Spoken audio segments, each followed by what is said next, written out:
Halo manusia-manusia berbudaya jagat, ketemu lagi sama Padidu Santoso dari Jagat Play. Hari ini kita akan ngobrolin sebuah komentar sosial media yang sering kali muncul setiap kali pembajakan konsol keluar. Komentarnya adalah, lu tahu nggak sih kalau produsen konsol tuh seneng banget kalau konsolnya tuh dibajak, soalnya mereka tuh untung. Nah, mari kita bicarakan ini apakah benar atau enggak. Let's go. Oke, salah satu komentar di sosial media yang selalu menggelitik gue tiap kali gue baca, apalagi kalau misalnya beritanya soal pembajakan konsol, adalah orang-orang yang ngerasa kalau produsen konsol, dalam hal ini mungkin Sony, Microsoft, dan Nintendo, itu seneng banget kalau konsolnya dibajak. Secara rasional memang logikanya jalan gitu, karena dengan konsol dibajak, gamenya gratis, maka banyak banget orang yang akan tertarik buat beli konsolnya. Makanya konsolnya akan tersedia lebih banyak di pasaran, konsolnya akan laku keras, dan Sony, Microsoft, ataupun Nintendo bakal ngecatetin angka penjualannya jauh lebih tinggi kalau konsolnya dibajak. Karena mereka nggak usah beli game yang ratusan ribu rupiah, konsolnya bakal dilirik, termasuk di negara-negara dunia ketiga kayak Indonesia sekalipun gitu. Dan ini bukan sesuatu yang tidak rasional, karena kejadian ini memang terjadi di Indonesia ketika di era Xbox 360 dan PS3.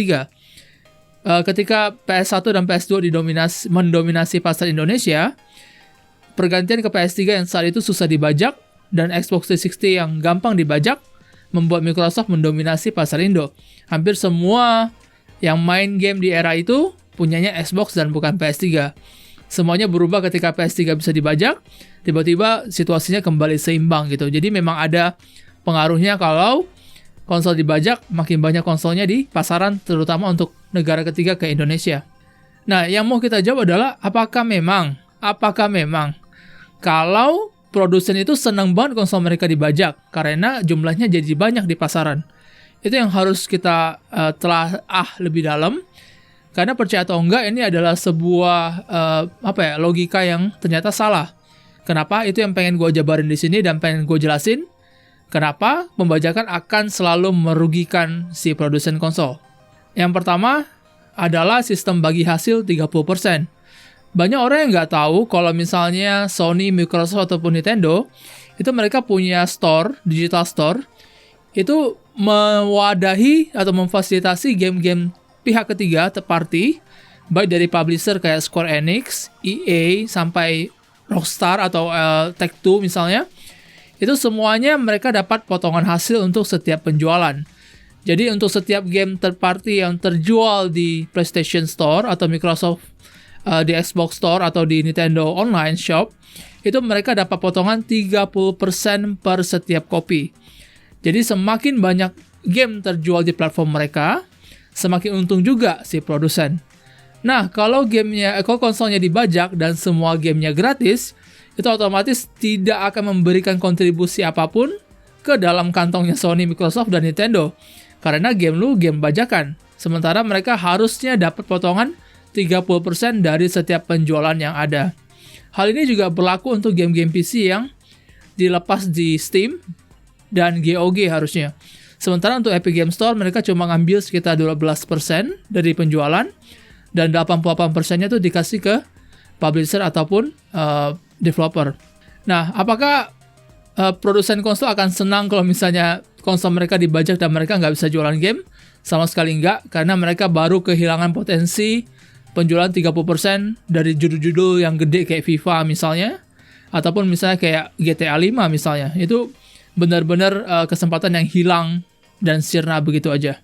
Nah, untuk nomor 2, selain pendapatan 30% dari setiap game yang mereka jual di store-nya mereka, Sony, Microsoft, ataupun Nintendo misalnya tuh akan dapat potongan juga ketika gamer melakukan dua hal. Jadi bisa beli microtransaction di dalam game atau beli DLC. Jadi kalau misalnya kita ngomongin game free to play, misalnya kayak Fortnite, ada V-Bucks. Terus misalnya kalau misalnya lu termasuk Sultan yang seneng banget main GTA Online, terus lu beli shark card terus menerus. Itu setiap penjualan dari mata uang digital yang terdapat di dalam game-game kayak gini, itu juga akan memberikan keuntungan porsi yang gue nggak tahu seberapa gede persennya, tapi itu akan berkontribusi juga pada pendapatan si Sony, Microsoft, atau Nintendo. Hal yang sama juga ketika kita ngobrolin soal DLC, misalnya lu udah beli game, lu udah sumbang 30% ke mereka, terus lu tiba-tiba ketemu sama game fighting yang lu pengen beli season pass satunya misalnya, lu beli lagi, itu akan ngasih juga mereka ke kontribusi pendapatan. Jadi ya itu ekstra uang lagi. Jadi kalau misalnya konsolnya lu bajak, terus DLC-nya lu bajak, lu nggak beli DLC misalnya, terus karena lu nggak bisa, karena lu bajakan, lu nggak bisa main online, lu nggak bisa main Fortnite, lu nggak bisa main GTA Online, terus lu nggak bisa beli shard card misalnya atau beli V-Bucks, ya lu tidak akan bisa berkontribusi sama sekali ke pendapatannya mereka. Jadi ya ini jadi alasan kedua kenapa konsol yang dibajak itu tidak memberikan kontribusi apapun ke si produsen. Nah, yang ketiga yang paling menarik dan sudah jadi semacam semacam strategi bisnis kebanyakan konsol saat ini adalah ada layanan subscription untuk online. Jadi misalnya kayak PlayStation, mereka ada PlayStation Plus, lo harus punya itu buat bisa main online. Terus ada Xbox Live dan ada Nintendo Online juga. Nah, untuk setiap penjualan ini ya pastinya kalau misalnya lo mau main game online, bahkan yang tipe-tipe free to play sekalipun beberapa judul, itu lo butuh untuk beli PlayStation Plus, Xbox Live ataupun Nintendo Online gitu. Dan itu pastinya akan berkontribusi pada pendapatan si produsen konsol. Nah, kalau misalnya konsol bajakan, lu nggak pernah main online, ataupun lu main online misalnya kita bilang ada server pihak ketiga lah yang bisa lu pakai gitu, ya sama sekali lu tidak akan berkontribusi pada mereka gitu. Padahal salah satu sumber pendapatan utama yang lumayan gede dari PlayStation, Xbox ataupun Nintendo adalah datang dari layanan pembayaran bulanan yang diambil sama si gamer setiap bulan gitu. Jadi kalau misalnya lu mau main online, lu bayar dan itu akan ngasilin pendapatan tersendiri ke mereka. Nah, ada juga argumen-argumen yang di luar cara bisnis platform bekerja. Kita juga bisa lihat kelakuan mereka setiap kali ada konsol yang udah dibajak, misalnya ada custom firmware keluar di dunia maya dan segala macam. Yang pertama, produsen akan setengah mati buat berusaha nutupin celah keamanan yang udah terjadi. Kalau misalnya kayak PlayStation 4, mereka udah ada custom firmware, udah bisa dibajak itu sekarang. Setiap kali bajakan yang baru keluar, mereka akan berusaha nutupin celah via update tertentu supaya bisa ditutup dan mereka nggak bisa main bajakan lagi. Kalau misalnya produsen memang untung, ya lu nggak mungkin dong harus nutupin itu. Itu kan jadinya harusnya jadi sumber mata uang lu kan. Jadi kenapa mereka mati-matian bawa akun itu ya karena memang itu ngerugiin mereka gitu. Jadi ya memang buruk gitu untuk para produsen. Nah, yang kedua yang juga menarik adalah kalau misalnya konsol yang dibajak itu menguntungkan, kenapa pasar ke Indonesia kita itu yang masih pakai bajakan nggak dilirik dari awal gitu. Misalnya kita dari era PlayStation 1 sama PS2 itu udah mendominasi. Semua bajakan, hampir semua orang pakainya PS1, PS2 bajakan. Kalau misalnya PS1 dan PS2 bajakan yang melimpah itu menguntungkan Sony misalnya, kenapa nggak dari era PS1 aja mereka ngeliatin kita gitu. Justru ketika konsolnya susah dibajak, ketika PS3 keluar, terus orang-orang mulai merhatiin game-game ori dan mulai nabung bubble game ori, Sony baru mulai masuk terus ngobrolin nyari celah pasar dan baru terjun penuh di PS4 ketika di PS3 ternyata banyak juga yang beli ori gitu. Nah, kalau misalnya produsen konsol untung dari konsol bajakan, ya harusnya kita ini udah salah satu negara yang paling dilirik semua publisher dan semua produsen konsol sejak tahun 90-an kali. Jadi itu salah satu bukti yang lain gitu. Terus yang ketiga ya contoh bukti yang paling gila ya Nintendo gitu. Nintendo termasuk salah satu yang paling ketat prosesnya. Lo bisa lihat semua tindakan hukum yang mereka lakuin untuk satu, nutup semua situs emulator game Nintendo yang ada, walaupun tidak disukai gamer. Mereka tahu kritik yang keluar dari internet itu seberapa kencang, tapi menurut mereka itu haknya mereka, itu IP-nya mereka. Mereka nggak mau sampai itu dibajak segala macam. Mereka tutup. Sementara yang kedua ya, mereka sampai ngejar para modder yang sempat ngebuka celah keamanannya Switch, sampai Nintendo 3DS juga. Jadi 3DS Switch sempat dibajak. Tim hackernya ketahuan, terus mereka bekerja sama dengan FBI dan badan terkait segala macam buat nangkepin nih orang, terus tuntut hukum, terus masukin penjara gitu.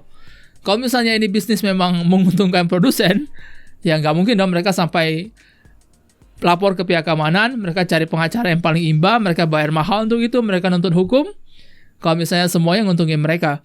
Jadi ya lu bisa lihat seberapa besar kerugian sampai Nintendo tuh sampai gue nggak peduli lagi apapun yang terjadi, gue pengen tangkep semua orang yang ngejual produk bajakan dari Switch. So kira-kira itu argumennya. Jadi kalau misalnya lu ketemu sama orang di sosial media yang ngomong setiap kali ada berita pembajakan keluar gitu, terutama untuk soal konsol, terus mereka dengan congkaknya berkomentar, ini adalah tipu muslihat para produsen konsol gitu. Ini pasti mereka yang, jadi konspirasinya jalan gitu. Ini pasti mereka nyebarin kodenya sendiri ke internet supaya bisa dibajak gitu. Pasti ini adalah tipu-tipu supaya konsol mereka lebih banyak diadopsi di pasaran segala macam. Ya pastinya nggak demikian. Jadi ada alasan juga misalnya kenapa ketika konsol baru keluar kayak Switch, PS4 misalnya, atau Xbox One keluar tuh mereka berani jual rugi juga gitu. Kalau misalnya mereka cari untung konsolnya, kenapa mereka harus jual rugi di awal kan? Mereka jual rugi di awal adalah supaya konsolnya secepat mungkin diadopsi pasar, jadi mereka bisa ngambil keuntungan 30%-nya tuh lebih cepat di awal gitu. Jadi strategi bisnisnya selalu kayak gitu. Nah, tiap kali lu ketemu komentar yang seperti yang gue bilang tadi, silakan balas dengan video ini. Itu yang pertama. Terus yang kedua, ya ketawain aja, hahaha, tidak begitu teman gitu. Teman musuh terserah lah. Wah, biasanya kayak itu. Jadi gue harap itu sedikit membuka logika lu dan memberikan pengetahuan lu gimana caranya sistem industri game bekerja dan bagaimana pembajakan itu dibenci banget sama produsen konsol. Demikian. Pak Edo Santoso, jaga play. Sampai jumpa di video selanjutnya. Bye-bye. Dadah.